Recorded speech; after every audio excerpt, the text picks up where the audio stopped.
Elections వచ్చేటప్పుడు ఖచ్చితంగా ప్రజల్లో ఉండి ఖచ్చితంగా ప్రజల మన్ననలు పొంది గెలిచే సీట్లు వాళ్ళకే ఉంటాయి. కొన్ని ఎమ్మెల్యేలు మినిస్టర్ల విషయాలకు వచ్చినప్పుడు మినిస్టర్స్ ఆల్రెడీ ఆ కాన్స్టిట్యున్సీలో వాళ్ళు బలంగా ఉంటారు కాబట్టి ఒకవేళ కొందరిని పక్కా కాన్స్టిట్యున్సీకి మార్చినా ఆ 2 కాన్స్టిట్యున్సీని గెలిపించే బాధ్యత ఆ మినిస్టర్ల మీద పెట్టడం అనేది మనం గమనిస్తున్నాం. అండ్ మూడోది, నిజంగానే ఎవరికైనా సీటు లేదు అంటే 4.5 సంవత్సరాలు మనకి అవకాశం ఇచ్చారు. అండ్ ఎమ్మెల్యేలు, ఎమ్మెల్సీలు, ఎంపీల మీటింగ్స్ ఏదైతే గడప గడపకి మన ప్రభుత్వ కార్యక్రమం మీటింగ్స్ జరిగినప్పుడు క్లియర్ కట్గా జగన్మోహన్ రెడ్డి గారు చిన్న పిల్లలకు చెప్పినట్టు చెప్పారు. నాకు మిమ్మల్ని ఎవరిని వదులుకోవటం ఇష్టం లేదు, అందరం కలిసి ప్రయాణం చేయాలనుకుంటున్నాం. నా వరకు నేను ప్రజలకు ఇచ్చిన ప్రతి వాగ్దానాన్ని ఎంత కష్టమైనా కూడా ఈరోజు నెరవేరుస్తూ ఎక్కడా కూడా ఎవరికి ఇబ్బంది లేకుండా చూసుకుంటున్నా. కాబట్టి లోకల్గా మీ మీద బ్యాడ్ లేకుండా చూసుకోండి, ప్రజల్లో ఉండండి, ప్రజలకి నేనిచ్చే సంక్షేమాన్ని లేదా వాళ్ళు కోరుకున్న అభివృద్ధిని నాకు తెలియజేసి చేయమని చెప్పడం జరిగింది. సో కంటిన్యూస్గా సర్వేలు జరుగుతూనే ఉన్నాయి. అలా ఎవరైనా కొంతమందికి మిస్ అయ్యింది అంటే అది వారి పొరపాటే తప్ప జగన్మోహన్ రెడ్డి గారి పొరపాటు కాదు అనేది ఈరోజు అందరూ తెలుసుకోవాల్సిన విషయం.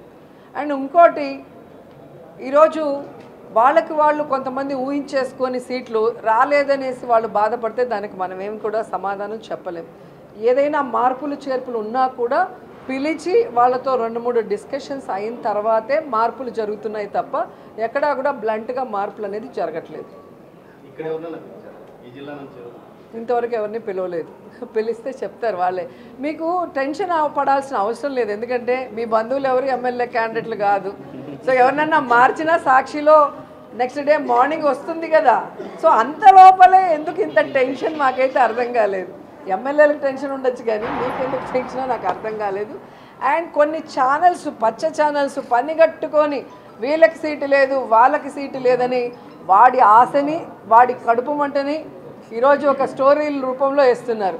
వాళ్ళకి నేను చెప్పేది ఒక్కటే, మీరు ఎంత కడుపు నొప్పితో ఎన్ని స్టోరీలు వేసినా మీ మాటను బట్టి జగన్మోహన్ రెడ్డి గారి సీటు ఇవ్వరు, మార్చరు.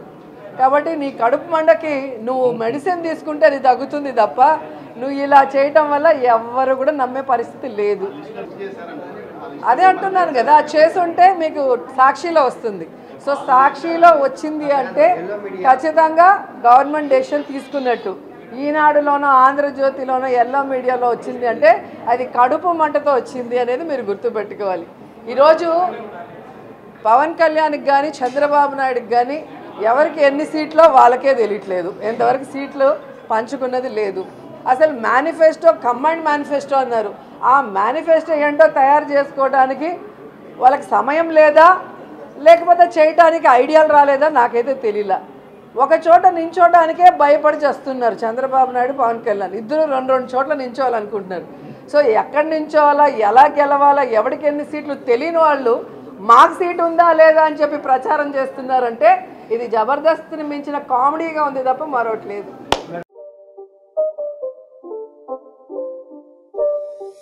It's not a game, it's a rich thing.